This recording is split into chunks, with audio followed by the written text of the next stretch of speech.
It's time for another Elsie's Little Pickles, the pickle pod for the people, reminding you to do your pickle pod protest by leaving a pickle on a porch. You can add, if you want, you can add olives. You can spear some olives on there so it looks like a true dick. But that is what we are looking for, is we're looking for people to take their protest to the porches of MAGA supporters, throw a pickle on the porch, take a picture of it, send it to us at Sounds Elsie's. like you're about to say throw a tit on the porch. Well, throw a tit on the porch. You can throw a tit on the porch too. Just one. Pull it out of your sock and throw it up there on the porch. Those little stress balls that have a nipple on it. All right. So we've got another packed episode. This is going to hopefully be the third and final of Time to Get a New Party Started. This is something that we will continuously revisit. We will refine it. We will continue to talk about it because at this point, it does seem as if both political parties are fucking broken. And we desperately are in search and in of need of a new political party. Something that's for the people, of the people, and by the people, which is the way this fucking country was supposed to be run and hasn't been run for quite some time. However, I would argue basically since the beginning. Yeah. We could name the party rather instead of my past ideas. Just plain name it. We're tired of your shit. Yeah, the tired of your shit party. All right, but before we get started, normally we would do news, but Kiefer, you had something else that was on your mind, and you wanted to forego the news on this particular episode in order to discuss this. The Technate. All right. The North American Technate. So now this is something that's new to me. All right. The North American. I'll explain it like this. Now, but just for the without coughing. Just for the listeners. First off, we do have a full pickle barrel. We got Kiefer, we got me, and we've got Colton. Secondly, you and Colton are both pretty well versed in what this Technate thing is. So, well, the concept of the Technate originates from the technocracy movement, which gained traction back in the United States and Canada during the 1930s. Guess what else was popular in the 1930s? Yeah, it is basically just the watered down, barely American version of fascism or Nazism. Okay. That's kind of the idea. So essentially the Technate, that's what it is, right? Yeah. Yes. The Technate boils down to, from my understanding, let's make America as blatant of an empire as we can beyond what we've already. Keith, you got a fun look on your face. What do you have? Yesterday and today, right at this time, I keep getting helicopters. Oh, okay. They're after him. They know where you are. For this area. It is weird for this area, but they're tracking you. A technate refers to a region governed under technocratic principles, where decisions are based on technical expertise rather than political or monetary systems. Mm-hmm. The movement advocated for energy accounting as an alternative to traditional currency, using energy as a measure of value. Citizens would receive energy certificates to ensure equitable resource distribution. Oh, so we're getting away from money. Well, I mean, that's thanks, what Nixon. That's what it sounds like. How often do people actually use bills nowadays rather than just cards? You know what? I actually do it purposely. I do it purposely because I like to see cashiers trying to figure out how to count change back. So for me, it's just it really is. It's like, for me, Did you say 4 cents? Here's a nickel. Yeah. What I'll do is, let's say, for example, the total is 1604. I'll give them a nickel, a 20, and a single to see if they can figure out what the fuck. And it's go. And to be honest, like, literally, there are times, like, it's one thing if they type it into the register and the register tells them, but I try to wait. And like, I've even gone so far as to go pull my card out and go, you know what? No, actually, let me do that cash. because that fucks them up in ways that just you Let me can't. give you $1 and me to use the card for the rest. I've done that. You'll see people walk in to like their sheriff's office or whatever, or the courthouse, and they'll go to pay a parking ticket all in pennies. Oh yeah. Oh yeah. That's me. They're That's like, me. we can't take that, sir. And they're like, well, it's legal U.S. tender, so yes, you can. Yeah, you can. You have no choice. And I will wait here patiently while I'll you wait count. here all day until you count that. See, that's the kind of prick I am. I hate to admit it. I know it While sounds you're counting, petty. I'm going to order a pizza and use my credit card. Yeah. But and I know it's petty. I know it's stupid. And I know that even when, like doing the thing with the cashiers or through the drive-through or whatever, I know it's not much different from paying your IRS bill and mailing in your receipts from hell, Michigan. Right. So you can be like, you go to hell. All right. So getting back to this to me sounds a lot like Curtis Yarvin's.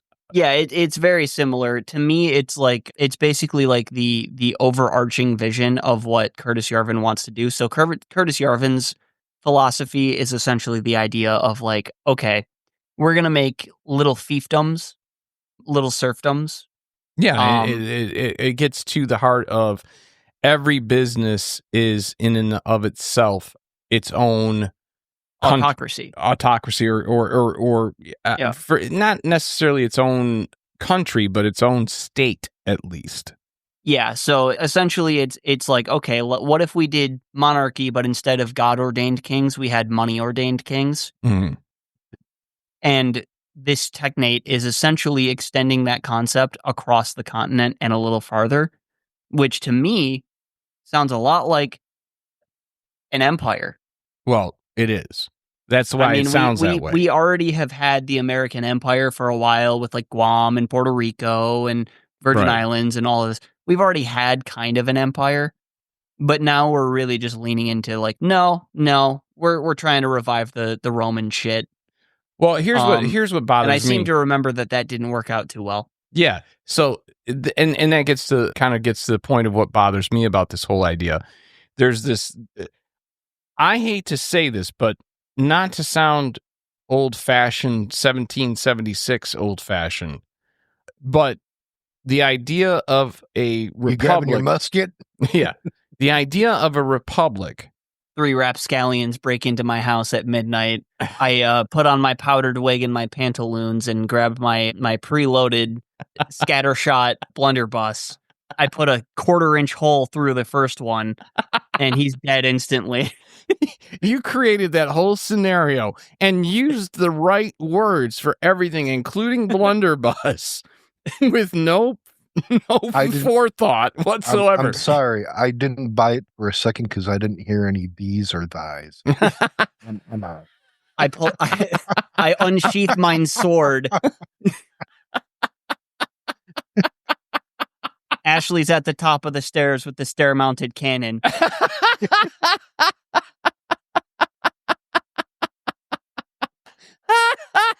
I love it. I fucking love it.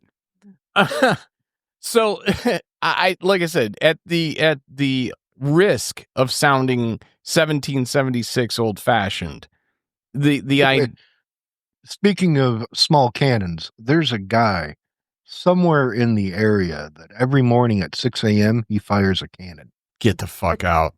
Yeah. Oh, he's got a cannon on his front porch. That's got to be a fucking... It's got to be annoying. It has got to Texas, be annoying. eat your heart out. So, with the risk of sounding 1776 old-fashioned, I do believe that what we have seen is that a republic, a democratic republic, has worked pretty fucking well, right? So my question is... That's because they no longer want it. That's my thing, is I don't think that people want it anymore. Franklin famously said, "We gave you a democratic republic if you can keep it." And I don't think people want it. I don't think that they want that anymore. You're seeing a heavy shift in this. I'm glad you point that out, because what you're seeing right now is a heavy shift towards populism. Yes. Across party boundaries. It just so happens that legitimate populism that is by the people, of the people, for the people, is the polar opposite of right-wing populism, because right-wing populism is just another way of saying fascism. Right, well, that's the problem. Is I don't think people understand that there is a difference between the two, and my fear is that look, will the world go through some weird shit if the United States falls? Yes, but they went through weird shit when Rome fell. Yeah. Will we continue to live and survive? Yes. Will it be awesome? No. Because even when Rome fell, what you had happen was things like roads, fell into disrepair, information, and knowledge. Travel. What's that?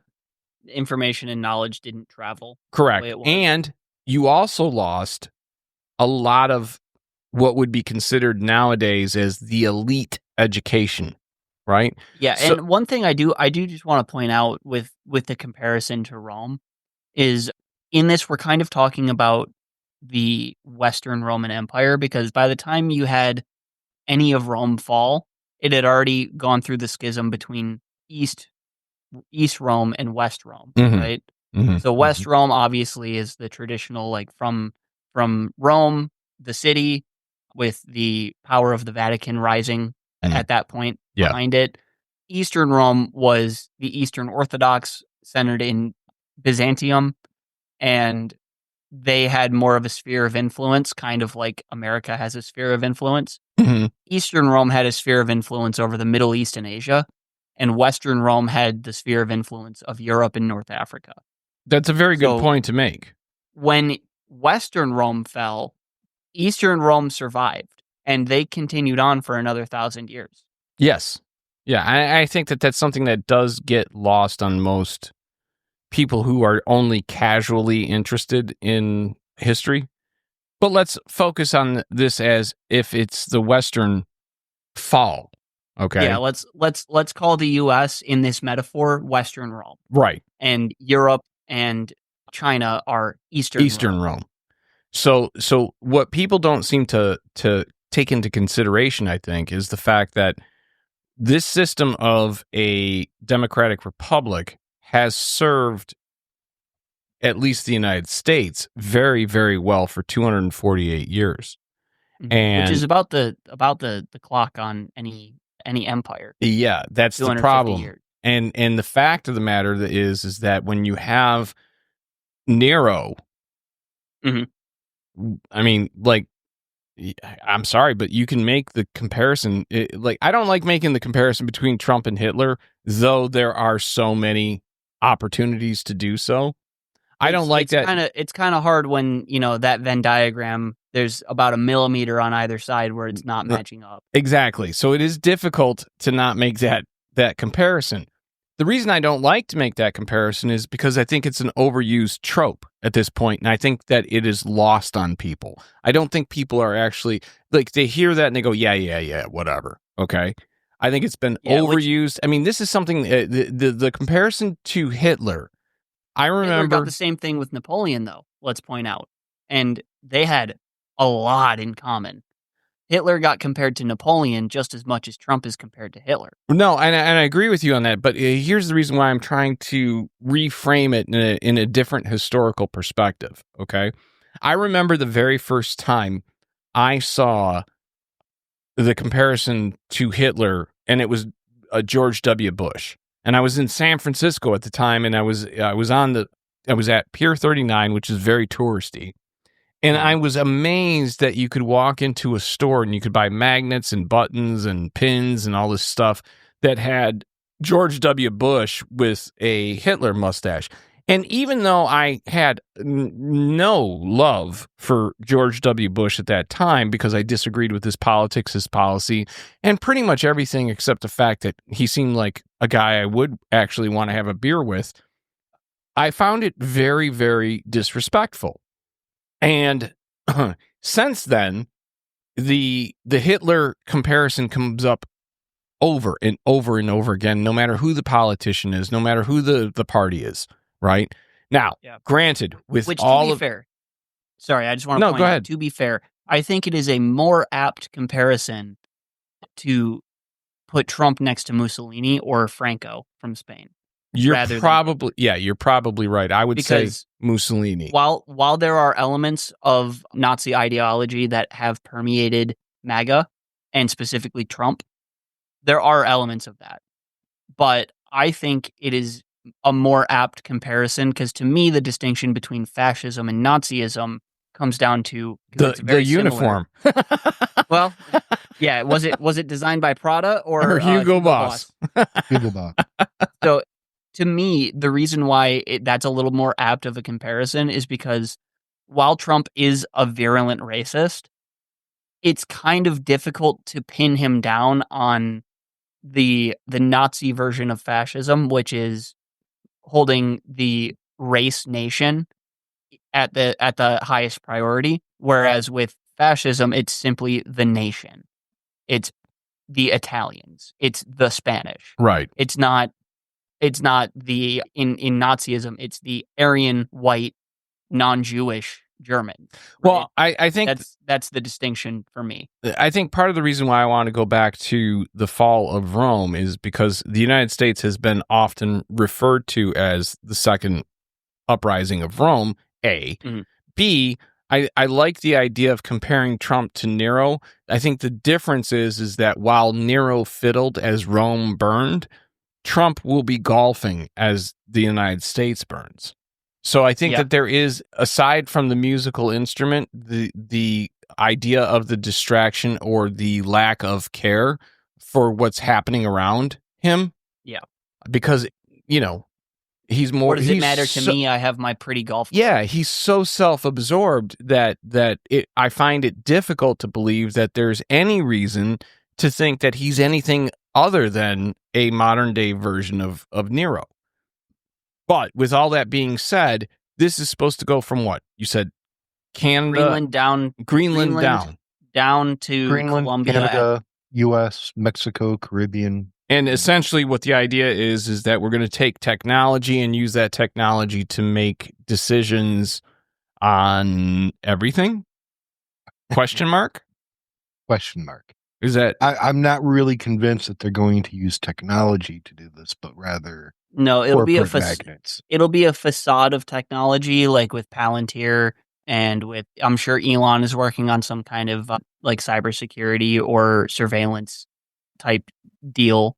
Now, the important part of this is the backloaded asterisk, if you will, that was signed day one on January 20th, which said, in an executive order, within 90 days of the date of this proclamation, the Secretary of Defense, which is who? Hegseth. Exactly. And the Secretary of Homeland Security. Gnome. Yes, Christy Dog Killer Gnome. They shall submit a joint report to the President about the conditions of the southern border of the United States and any recommendations regarding additional actions that may be necessary to obtain complete operational control of the southern border, including whether to invoke the Insurrection Act of 1807, which brings about martial law. What happens under martial law, or more importantly, what does not happen under martial law? Elections. Correct. I will take this opportunity to remind any listener that is in the United States, buy guns, buy ammo, train with them, be comfortable with them. Because with that, we're getting a little too close for comfort for me. Okay, now, well, hold on. Before you say anything, let me add in here, 90 days from January 20th is what? Hitler's birthday. April 20th. Which, from what I understand, is one of Elon's favorite days, not only because he was raised a Nazi, but also because... he was named for a Nazi character in a book. Yes, he was. But also because he finds the meme of it being weed day when he smoked weed once and didn't inhale, like Bill Clinton. Now I watched that. Joe Rogan. He inhaled. I watched it. No, he did not. I've been around plenty of weed smokers, and that was not an inhale. Well, I have to go double check that, but I thought he did at the time. Anyways, that part doesn't matter. because weed's not the issue. If everyone fucking smoked weed, we wouldn't be at war. We wouldn't have problems. Everyone would be happy. We'd all be sitting back, Yeah, waiting. we'd be saying to Mexico, hey. Yeah, more tacos, please. I'm gonna send up some more cartel weed. That shit's fire.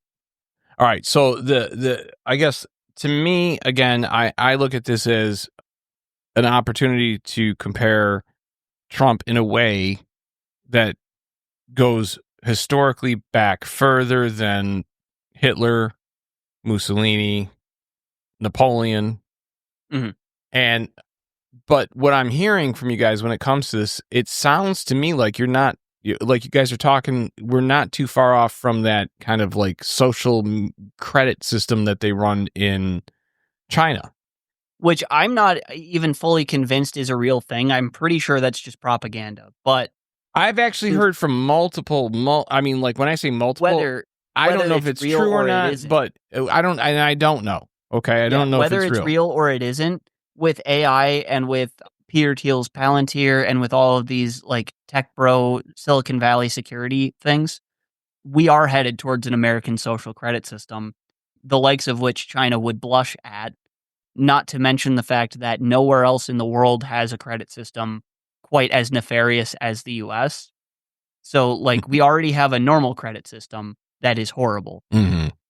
We're going to add on top of that AI-driven social credit. Go fuck yourself. Yeah, like the whole you want thing. to talk about 1984. You want to talk about an invasion, not only in 1984, but you want to talk about an invasion of your personal life. Well, we sold that shit down the road long ago with the Patriot Act. Anymore, I'm going to create I would say own AI system, and I'm going to call it HAL. You're going to call your AI system Al? HAL. HAL? Oh, Al, from 2001, Space Odyssey? Okay, I got you. I thought you said Al. All right, so this for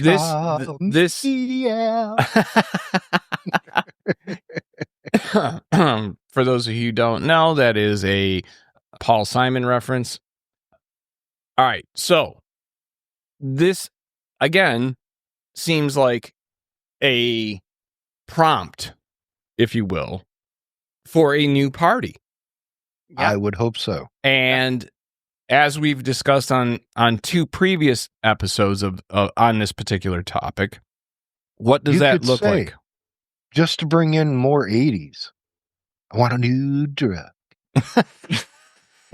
Well, I just have one more thing I would like to add. Hold on. Don't fucking Huey Lewis me. You know how much I fucking hate Huey Lewis. And if you don't know how much, let me tell you how much. I fucking I hated Huey Lewis when they came out. I still hate them. The best joke ever was Bobcat Goldthwait going, if you saw Huey Lewis walking down the street, would you go, oh my God, is that Huey Lewis? Like one of the #1 pop stars in the country? Or would you go, is that one of my dad's friends? Well, I can rest assured to tell you, I totally said that wrong, but I'm pretty sure that nobody would recognize Huey Lewis. Oh, I don't know about that. No. There's some hardcore and the news fans that would probably... Anyway. So just one other thing I wanted to add before we hop into the new party, which is, I forget who said it. I'm almost certain it was a founding father. It might have even been Ben Franklin. But the quote goes, anyone who is willing to sell their privacy for the sake of security deserves neither. Exactly. Okay, so basically we've covered Colton's 5 core principles and 10 non-negotiables already. We covered that on episode 2 of Time to Get a New Party Started. And I'm sure you'll hit on quite a few more that I could have added, but I feel like 15 points is plenty. Yeah, on my end, at least to start us. Yeah, no, I think it's good that we try to keep it simple, but there's a lot of things because you're talking all of government. So now, really quick, before you get started, one of my ideas I've long thought about is separation of church and state, and this is one of my. I really want this done, which is I am not religious, but I believe in freedom of whatever you believe. Keep it to yourself. freedom of individual practice and Yeah. community practice, but you do not have the freedom to impose it on others. It's the idea that politics are being preached from the pulpit. Yeah. And to discourage that, I would want that if your church, your reverend, whomever is preaching politics from the pulpit, you lose your church. The church is sold. No, I wouldn't go that far. The land is sold off. The money goes to a local charity. I wouldn't do that. It's interesting. It's interesting that you bring that up because one of my pet peeves, and I don't know if I would make this part of the platform for the party, the new party, but if it were just my idea, it would be all taxes or all churches get taxed. Well, the problem with that though is then they can form. Well, under our current system, they could form their own, PAC. Yeah, but they're essentially doing that anyway. I mean, so yeah, they're already doing they're preaching from the pulpit, and the bottom line is, to me, if you want to preach from the pulpit, that's fine, but you got to pay the entry fee, and the entry fee is taxes. So to me, I would be like, every church is getting taxed. That in of itself would cover a lot of the financial issues that this country has. I think that millionaires and billionaires need to be taxed accordingly. Yep. Looking at you, Copeland. I'm looking at you, Olstein. Yeah. On down the line. Right? Yeah, Copeland and Olstein. Oh, my God. Yeah. Well, I just had to buy that jet from Tyler Perry. You got beautiful eyes.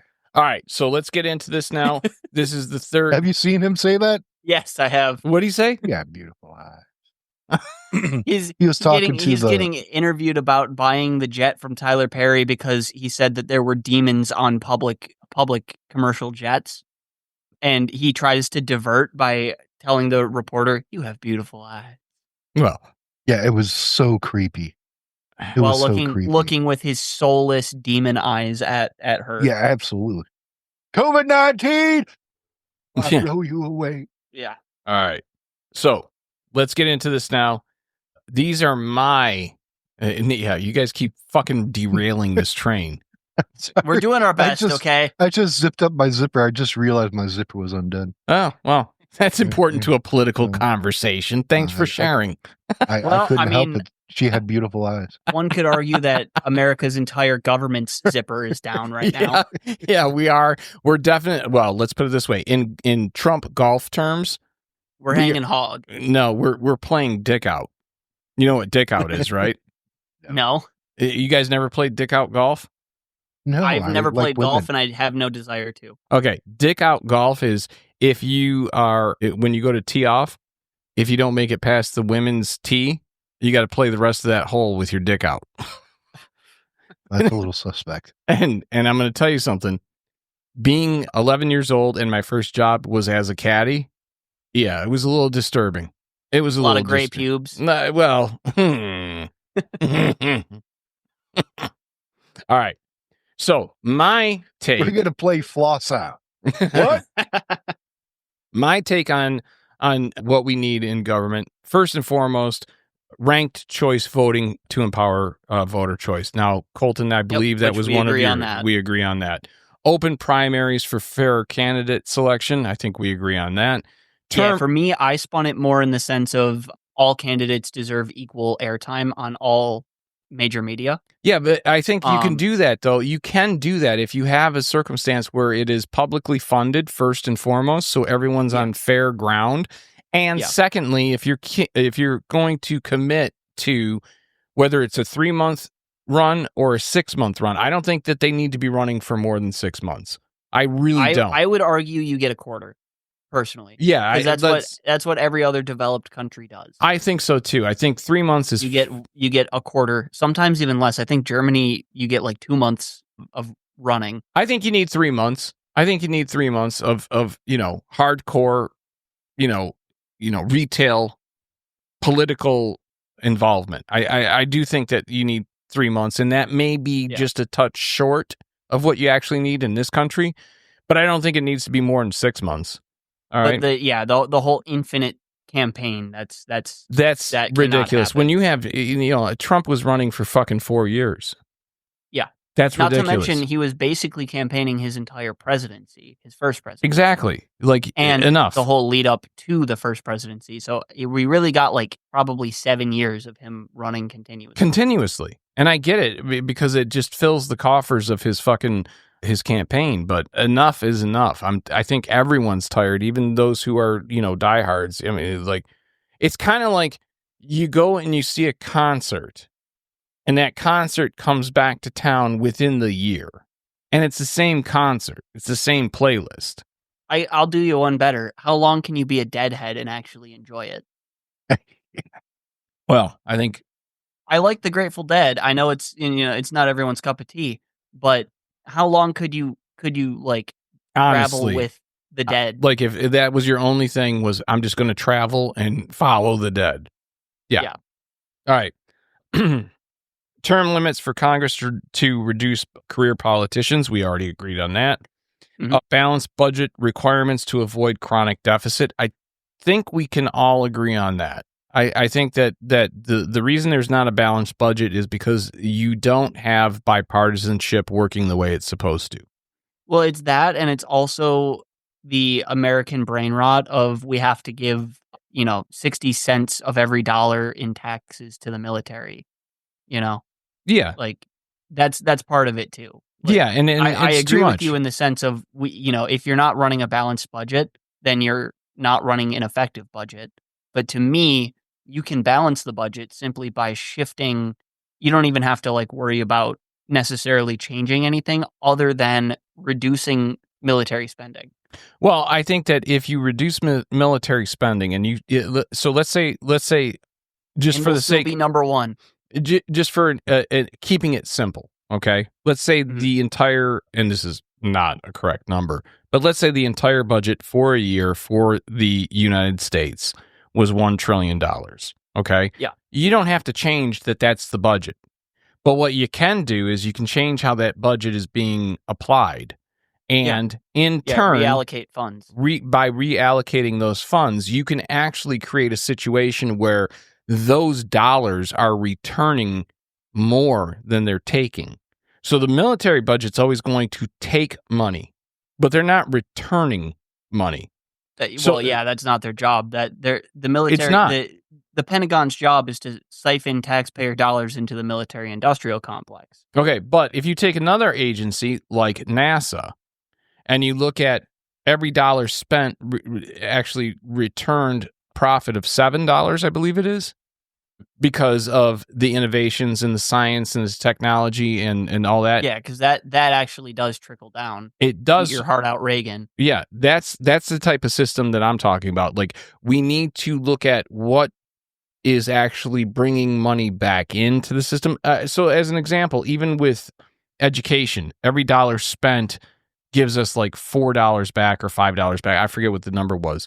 But when you spend $1 and you know that whether it's through taxes or whether it's through productivity or whether it's through innovation, you're getting return on that investment. That's money well spent. Yeah. One side note on that I just want to point out, because you did mention NASA, I find it very ridiculous when people say we need to cut NASA's budget. They're not doing anything. They're not, this and that. You're correct. They return more than we give them in the sense of they give us science and technology and innovation and advancement. But also, I believe it was Neil deGrasse Tyson that I heard this from. If you took a $1 bill and you divided it into proportionate amounts, like you cut it, let's say 50% of it went to the military, you cut it in half, right? Mm-hmm. NASA's budget from the federal government prior to any cuts from Trump, you wouldn't have even hit the green ink. Mm-hmm. Yeah. On one of the short sides of the bill. Right. You wouldn't have even hit the green ink. And you're talking about let's cut it. Right. And that's the thing that I think is ridiculous, is that these politicians, and it's both sides. Again, this isn't just Trump. This isn't just Republicans. This is Democrats as well. And I would go so far as to say many of the independents that are currently in government. Mm-hmm. When you don't look for the obvious return, how are you making your decisions? That doesn't make sense to me. the first thing you should be looking for, and granted, I know national defense, by the way this country was laid out, by the way the Constitution's laid out, national defense is definitively number one on the list. I'm not going to argue with that. By a mile. But what I will argue is, does that have to be number one every year? Could it be number one every third year or every other year? And in between, could we take and reallocate, I don't know, 15%, 20% of that budget towards NASA or education? Like, I mean, I would even argue you can maintain its spot at number one. I don't necessarily. I mean, I have problems with it being our number one spending, but that's kind of besides the point. We as a country are a very warlike people, and if that's what people want their taxes going to, we can still have the majority of taxes going to that, or a plurality of taxes going to the military. But they do not need $800 billion a year, almost $1 trillion a year. And before you know it, probably $1 trillion a year. Oh, yeah, easily. When they haven't passed an audit in 7 years. Exactly. Yeah. I think that, well, I'm getting to and that. And soldiers are on fucking food stamps. Yeah. I'm looking at you, Jon Stewart. Yeah, exactly. And I am getting that. I would put a ban on gerrymandering and redistricting. I would make that to where it is literally just a grid, and that's the way it should be. Full transparency. You have grids of approximately 10,000, I think it's supposed to be. Exactly. And just make that fucking grid, and however that falls, it falls. Full transparency for campaign finance and lobbying disclosures. Again, I get where you're coming from, Colton, when you say lobbyists should no longer be part of the equation. They should just be outlawed. Well, lobbyists will always be a part of it. And I think this goes back to Adams, who realized that factions exist, and we can either give them an environment in which they can exist, and we can kind of try to control them, or we can let mob rule. So my argument, and I think Adams has been historically proven incorrect on this, because what you have right now is legalized bribery. Well, the way that it's being, again, I'm not disagreeing that it needs to be adjusted. Okay, I'm not saying that there doesn't need to be restrictions put on it.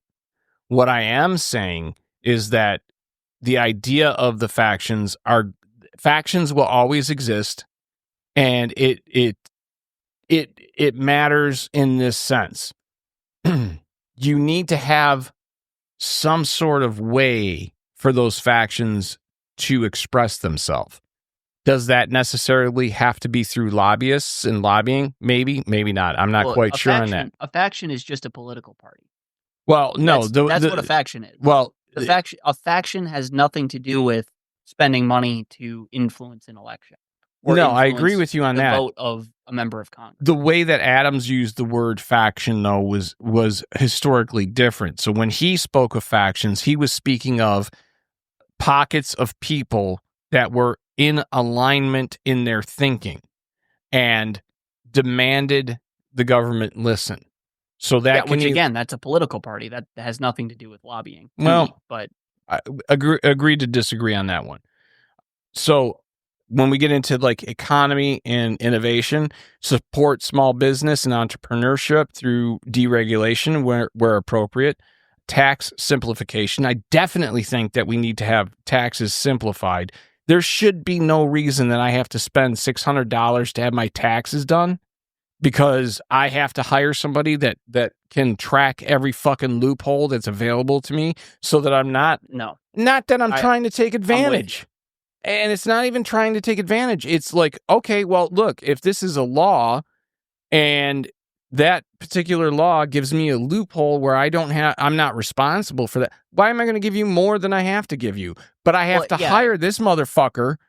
Yeah, and it comes down to the government has been consistently lobbied. There's that fun word again. Has been consistently lobbied by tax filing companies to maintain the ridiculous and confusing nature of it. I think they stay in business. I think what you're going to see. They should just be government employees for the IRS, in my opinion. Yeah. And You should be able to. The government I should agree just with you. either send me a bill or a check, Right. and that's it. And I agree with you. There should be government, like just like you have H&R Block or any of those other tax services, there should be a government availability for people that don't want to go to H&R Block, don't want to go to any of these services, don't want to be out of pocket, but still want to make sure that they're doing shit correctly. And it's not even about taking advantage of loopholes or getting the like forget all that. The idea that the government can say, we know how much you owe, but if you don't give us the right number, you go to jail or get fined. Right, and that's bullshit. Okay, so we're in agreement on that. Infrastructure investment, including green energy, modern transportation, broadband. How, as the number one country in the world, the number one superpower, is it possible that we have areas in this country that don't have internet? That's ridiculous. That should be absolutely, in this day and age at least, that should be an absolute right. Specifically available to lower income for free. I don't think that there should be any charge for being able to just access the internet. That's bullshit. Fuck you. Enough. And for transportation, because you mentioned that, I would like to add an addendum to my points on transportation. I was focusing mostly on EVs. We need to not only bring back Amtrak, but we need to bring it back so crazy in such a decisive way that we put Japan and China and Europe to shame. Absolutely. There's no excuse to not be able to go from New York to LA in under 3 hours. Yeah. I mean, because we have the technology for high-speed rail, which was, no pun intended, derailed by Elon because he's a fucking asshole. But on top of that, we had a good train system. And Reagan defunded Amtrak. Right. Like, for no reason. Well, no, there was a reason, and that reason was automotive and air. Lobbyists. Again, I'm not saying that you're wrong about your theory on that. What I'm saying is, okay, when you don't give a release valve, at least in some form or fashion, for people to make their case to the representatives, being in the form of one person or 10 people coming up to you as a elected representative and explaining to you why they think that this is important. It's up to the politician to decide whether or not they move on it. Here's where the problem is. Those buying votes. No. The problem is those lobbyists have deep pockets and they're willing to write big fucking checks. That's what needs to stop. That's what needs to stop. You know what I mean? So, I think you still need to have lobbyists, but they can't be buying the vote. They can't be dictating based on how deep the coffers are on their side what the law is going to be. That's bullshit. All right, moving on. Encouraging worker retention and education for the modern economy, specifically in tech and green jobs. Retraining, yeah. Promote technological innovation, AI, biotech, renewable energy with ethical frameworks. There are no ethical frameworks with AI right now because our government is a geriatric-run government, and those who aren't in their 70s, 80s. If I have TikTok on my phone and I have my earbuds in, can TikTok read my thoughts? Exactly. You cannot govern over what you don't understand. So that would be a change. Now, when we get to healthcare, we were in agreement on universal healthcare. We were in agreement on addressing the costs and transparency. We were in agreement on fostering the private sector for innovations to improve outcomes. Now let's get into environment and energy. Strong action on climate change investments in renewable energies, carbon capture and conservation. All right. We were in agreement on that. We're in agreement on that. But what a lot of people don't seem to understand is that this can be done without really affecting business in a highly negative way. I would put an emphasis on market-driven solutions and private sector leadership in green innovations. Now, the idea that a party, no matter whether Republican, Democrat, or this new one that we're trying to create, would pick winners and losers, I hate to break it to you, that's always the case. Every government picks winners and losers. And if you don't believe me, well, if you have a contract with the government as a business, they picked you as the winner. Mm-hmm. Everyone else that put a bid in for that contract that didn't get it, they're on their fucking own. They're on their fucking own. Support for energy independence that includes transition strategies for fossil fuel workers.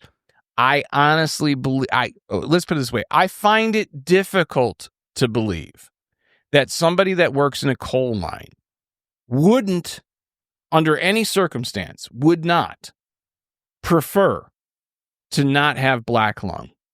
I find it difficult to believe that would be nice. Anyone that works as a coal miner wouldn't be open to the idea of, hey, look, here's a free education. Now you can work on solar. And, here's something. You're going to get paid more. All you got to do is learn this. Or you can keep mining coal, be dead at 60. Yeah. So your choice. Social issues and civil liberties. I think these are always big ones to me. Yeah. Protect individual rights and privacy, freedom of speech, religion, reproductive rights. My only caveat would be, I'm so fucking done with churches preaching from the pulpit. Time for them to fucking pay taxes. Right. I do want to just add, I think this is a conversation we've had before. We have slightly different conceptions of what freedom of speech means. So in the sense of, I'm of the opinion that you are free to freedom of speech, what that means and what the letter of the Constitution means it as, is you will not be politically chastised or you will not be arrested by the government for saying something against the government. That's what freedom of speech means, letter of the law, right? Yeah. Well, the idea is that people have taken it so far that they now think that freedom of speech means I'm immune to all criticism for what I say from anyone and anything. I disagree with that. I'm with you on that. Freedom of speech does not mean that you are free from criticism. Freedom of speech, free from social consequences. Right. That's the freedom of speech means you have the right to say that without going to jail. End of fucking story. Right. So that's my view is you should be able to say anything you want and not go to jail. And I would only put the small except caveat for like of stochastic terrorism or shouting fire in a theater, right? Where you could create a problem where people could get physically injured. You know what I mean? Like that, I don't think is good. So like screaming fire in a theater, now you have a rush to the exits. I'm of the opinion that the general consensus on the meaning of the letter of the law in the First Amendment which is you are not going to go to jail for having an opinion that is counter to the narrative of the government. Yeah, that's the freedom of speech that I support. We're in full. The freedom of speech that I do not support is I can go out there and be hateful towards marginalized groups and do all of this and then expect no social consequences. Well, wait a minute. All right. So when you say social consequences, what are you referring to? Like, obviously it's a little played out at this point, but like the whole cancel culture thing, like that's a social consequence to speech that people generally don't like. Well, that's not an attack on your freedom of speech. That idea of being canceled, okay, is first off, being canceled is bullshit. No one's canceled. Okay. Yeah, I agree. It's stupid, but I'm just using that as the easiest example of what I'm talking about. Now, if you could remove the word cancel or the phrase cancel culture out of it completely, And you could just go back to like the 1980s. If somebody in 1960, 1970, 1980 said something that was overtly, horrendously shitty, and people no longer wanted to watch that person, or, let's say it's an actor, right? So let's say John Wayne comes out and he goes, listen here, Pilgrim, I want to fuck all these little black bitches right in the asshole. Well, guess what? That's offensive. Okay. And if you don't get probably picked not up, getting hired. He's probably not getting hired anytime soon by any of the production companies because he's he's a public figure. Yeah, and that is a social consequence. But the money that would be invested into him being in a project would not be recouped because of the general population no longer being favorable to him. Okay? Which is that's just exactly life. My point. That's just fucking life. Okay? Okay, then we are in agreement. We are in agreement on that. Yeah, that is exactly my point. The idea that, but by the same token, we've had disagreements when it came to like Chappelle talking about trans. Now, you didn't find that funny. All right. My argument was stand-up comics, they are, it's necessary. It's a necessary thing in our culture. And I would say that goes throughout not necessary history. To punch down. Carlin never punched down. But you have to be thinking, you have to observe that as a punch down. And I would argue that I didn't see that as a punch down.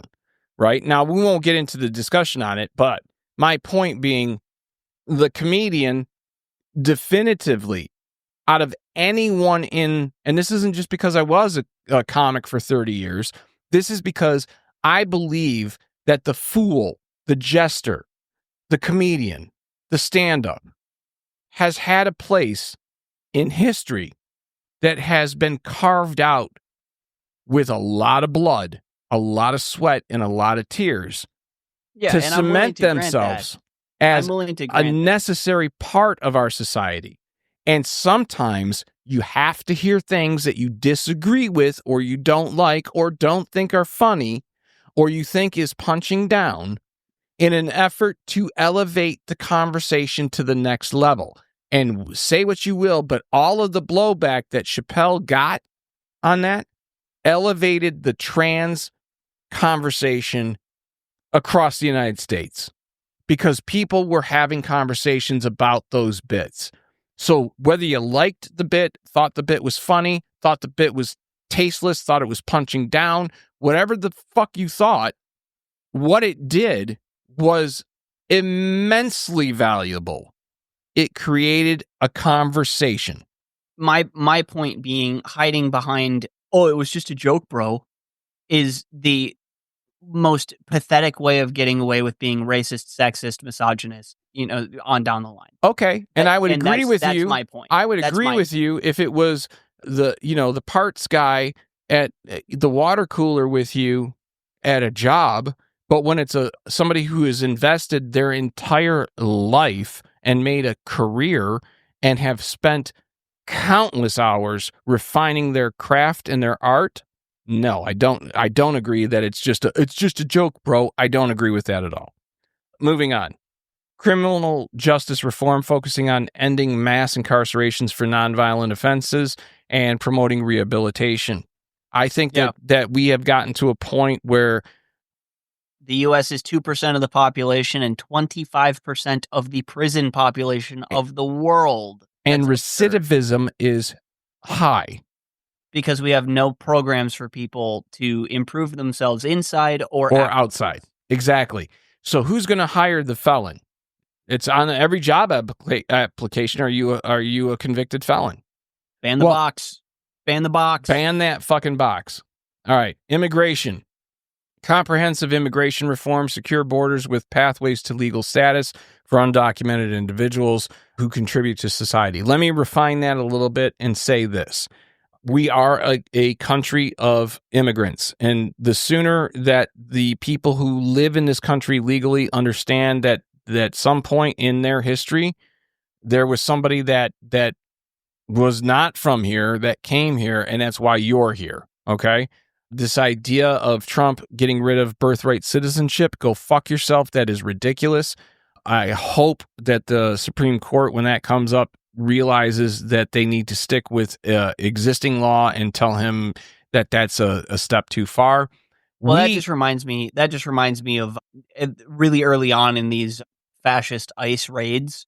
Some ICE agents went onto a First Nations reserve and were like, "How long have you been here?" Yeah. Like, go fuck yourself. Go fuck dude. yourself. My family, half of my family lived and died before you were even a thought. Mm-hmm. Like, so, and mainly what I'd like to see is I'd like to see them put more bodies towards streamlining the legal immigration system, specifically looking at how to meet our economic needs. Now, does that mean, do we want the brightest and the best? Absolutely. Do we want the educated? You bet. If you come here from another country on a visa, education visa, we should be able to like say, hey, we'd like to keep you here because you're smart. And we should also be able to go, you know what? You didn't get the grades we thought. You can go back home. But we should definitely have... Here's your report card. It's got a flight. Oh, yeah, exactly. Why are we not looking at... one-way ticket back to India for you. Why are we not looking at the students that come in from other countries and based on what their education level is, based on their grades, and based on what they're studying, why shouldn't we be looking at them and going, I'll tell you what, we're going to fast track you as a citizen. And yeah. If you stay here 10 years, whatever's left on your student loans, we're going to wipe out. Yeah. And I think that should be the case on a lot of education. Look, I get it. The person who studies underwater basket weaving, not a big contributor to the fucking society. But the arts are just as important. I'm not saying, STEM. you will not get me saying that the arts are not as important. I get it. Underwater basket weaving specifically is just that's what I'm saying is specifically. Bag, but yeah, that's always the punching bag. That does not mean that the classical artist, the exquisite potter, painter, the art major, that classical art, the person who does, name the artistic endeavor, right? Whether that's acting, singing, playing a musical instrument. If you excel at that, there should be a timeline in which if you do use that talent for this period of time, we're going to help, if not wipe out your student debt, we're definitely going to help reduce it as much as possible. I mean, my only point of disagreement on that is I think that any education is valuable in some degree. I agree. And look, for that, it should be free at the point of service. That's my only. Remember we were talking on the second part of this that there are transition periods. Right. This is one of those. Ideally, if I could snap my fingers and make my ideal education system, everyone would be able to, at any point in time, become a student at any school, whether that was a university, whether that was a trade school, it doesn't matter. Mm-hmm. If you're learning a new talent, if you're learning a skill, if you're learning something new, if you're learning an art, it would be covered. It would be free. And the reason is we are investing in your success because your success means our success. Exactly. All right. National defense, strong but restrained military focused on defense and diplomacy, avoiding endless wars. Support for veterans, healthcare, mental health, and reintegration programs. Education. There's one thing that I've thought of, and I just want to spitball it at you real quick, both of you. I've had the thought once or twice in an effort to reduce military spending and kind of rein in our military presence outside of the U.S.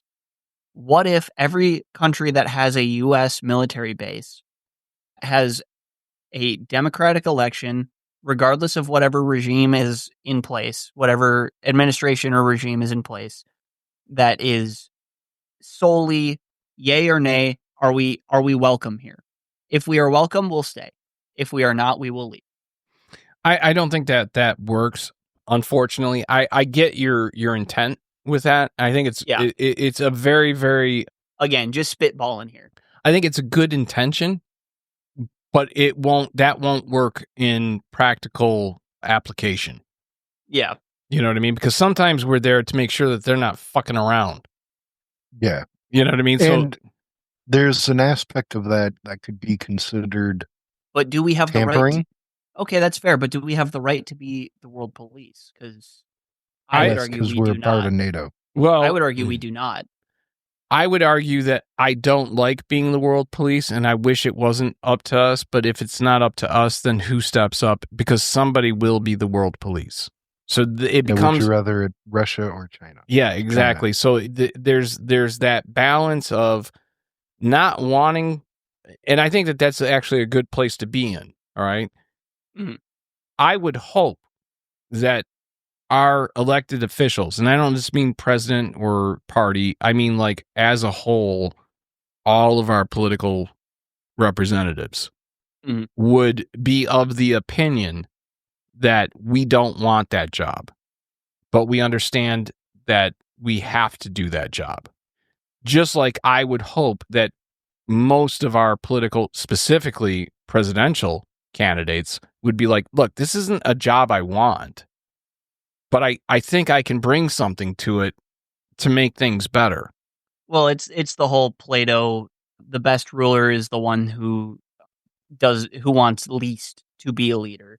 Right. And that's absolutely true. I think that is a historical truth, a philosophical truth. I think that is a core truth. The person who really doesn't want the job is the best person suited for it when it comes to leadership, specifically of a country, because that's a lot to take. Yeah. And if you're saying, I want that job because I think I'm going to be kick ass at it, or because... and anyone who wants power badly enough does not deserve it. Exactly. That's the alternative. Exactly. All right. So education, we kind of already hit this. Affordable higher education options, I would argue, should be free. I don't think we'll get there soon enough. But at some point, it is only in the best interest of the country to have a population that is as educated as they want to be. And I'm very confident that the obstacle of cost prevents us from being the smartest nation on the fucking planet. It's the obstacle to get that. And now, with that being said, with online education, you should be able to sign up for any online course. Yeah, I mean, shit, my whole master's program is online aside from my internship. And you should get that for free. Yeah. And the reason you should get that for free is because it's all online. And every one of those fucking lectures could be recorded once and updated every couple of years. Yeah. So there's no reason to be charging people up the ass for that shit. Yeah, I mean, last I checked, we have not had the sauce in Congress to add an amendment to the Constitution in decades. That's not changing anytime soon. My constitutional law class could have just been online, recorded 10 years ago. Yeah. And it would have been the exact same information. Exactly. Same with history classes. Okay. And this isn't to say I want to get rid of history teachers or history professors, but what I do want to see is if you're going to place if you're going to bring down the cost of education, that's definitively a way to do it. And if it's going to be an entirely online class, while I think it should be for free and everyone should be able to, let's say you're going to become a history major and everything you can do on that history major education can be done online, and it can all be pre-recorded, and it can all be this, and it can all be that.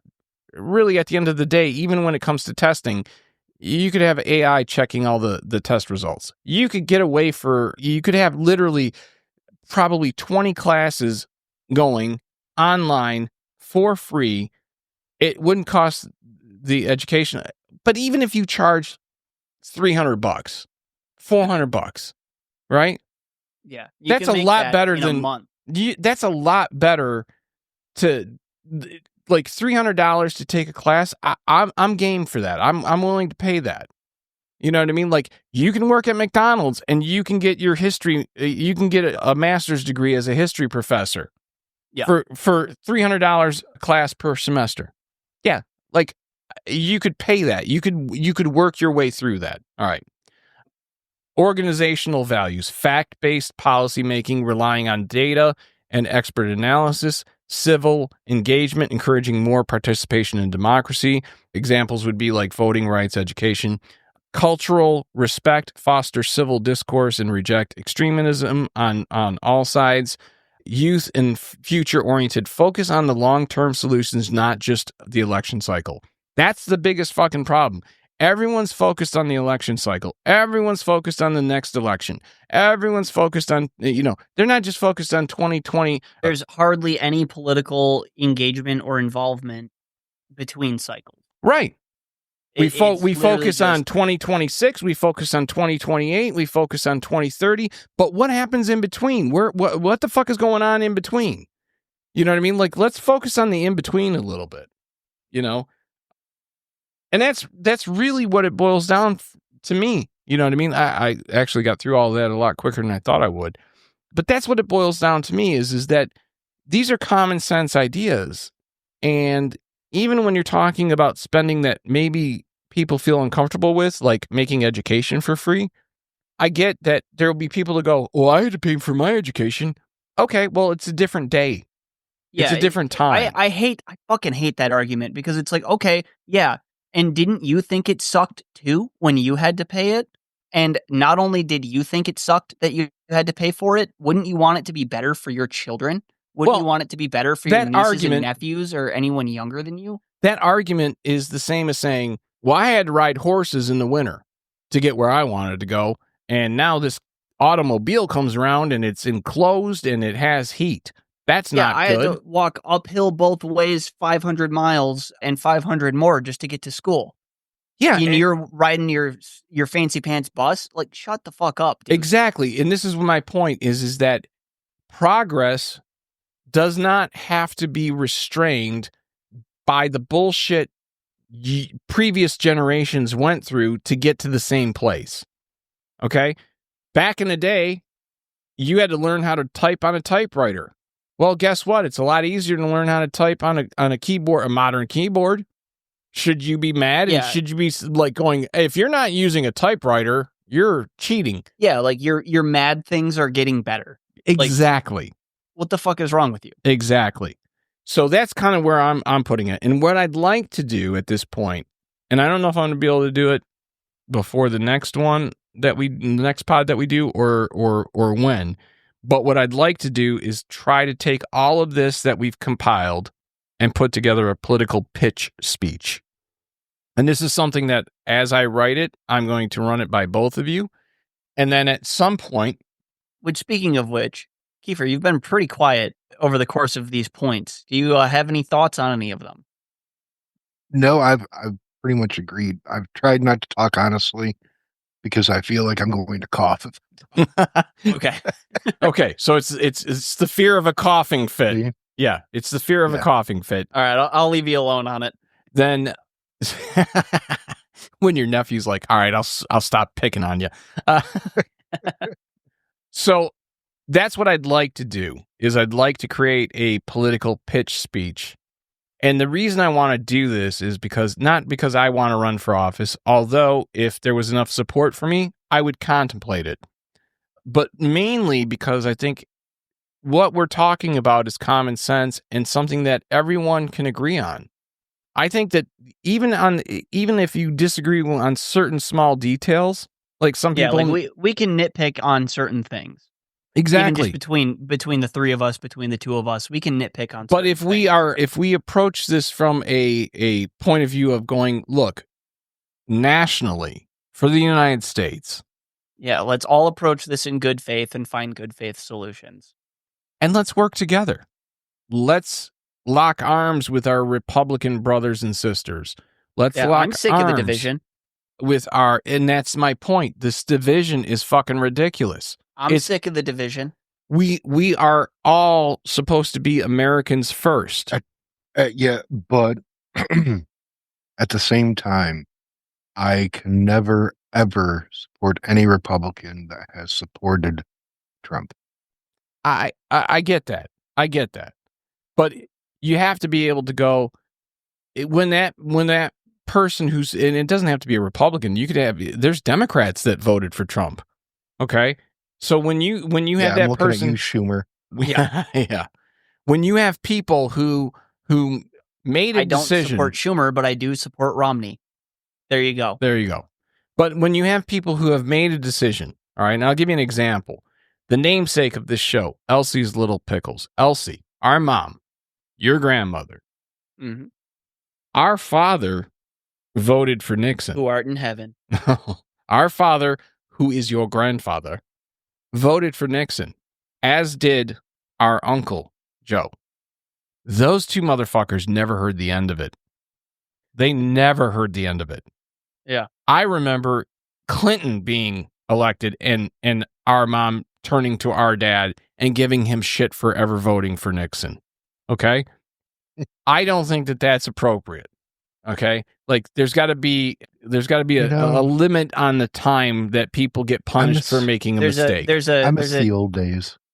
The days when the political scandal was Clinton getting a blowjob in the Oval or oral office. Yeah, those were good days. If that was just our only problem. Just like I said before, I'm strongly in favor of the Oval Office dome. Honestly, it's just funny. I think you need to have a guy, anyone who's got to deal with the pressures of a presidency, they should have, like back in the day, speaking of Rome, they would have the temple whores that, like, all right. The king's in the harlot. old days, Victorian days, a nanny or an au pair, it was not uncommon that an au pair would calm the children down by giving them handies and the father. I think it's the children father. one I can't really get behind. But... Yeah, I can't get behind the kids part of that, but I can get behind the dad part of that. But it happened. Well, it happened, but there's also I'm not saying it's right or wrong. Look, there's a tribe in fucking there's a tribe in fucking Africa, and this is no bullshit. That it's no bullshit. Yeah. It's amazing. It's astounding, but it's no bullshit. There's a tribe in Africa. I have no idea what we're talking about, do you, Colton? Not a fucking clue. Fill him in. George Carlin. Some of those old HBO stand-up specials had little cartoons where they informed you of things that were, it's amazing. It's astounding, but it's no bullshit. All right. Well, the only Carlin record that I have does have a lot of little cutaways from the actual show where it sounds very infomercially. Mm-hmm. All right. So to kind of wrap this up and to get into the no bullshit, this is disturbing. Yeah, this is disturbing. This is disgusting by our terms, but this is something that has been in practice with this particular tribe, I believe in Africa, forever. Every woman in the tribe takes care of any of the babies, right? Like they all help each other out. It's very, very, Yeah, the whole it takes a village. Yeah, it's the whole it takes a village Hillary Clinton thing. However, when that baby boy is crying, guess what they do? They blow that little baby boy to calm it down. Yeah, it's disgusting. I'm not condoning it. I'm not promoting. I'm not anything. I'm simply reporting a fact. Okay? It's no bullshit. It's amazing. Go to Africa and start crying. Dude, if I got off the plane in Africa, I'd be in tears immediately. Okay. Oh, speaking of that, one of the things I was going to bring up in news, which we didn't do on purpose, but there are now travel warnings going to the U.S. from Canada and the UK. They are now warning people. Yeah, they're warning people. Boy. Yeah, I think that's something we have to save for another episode, though, because we deserve our own little warning label. Yeah, and as of right now, we're definitely long in the tooth on this episode. Once you enter U.S. waters, airways, you will be transported back to 1837. And with that, it's another Elsie's Little Pickles.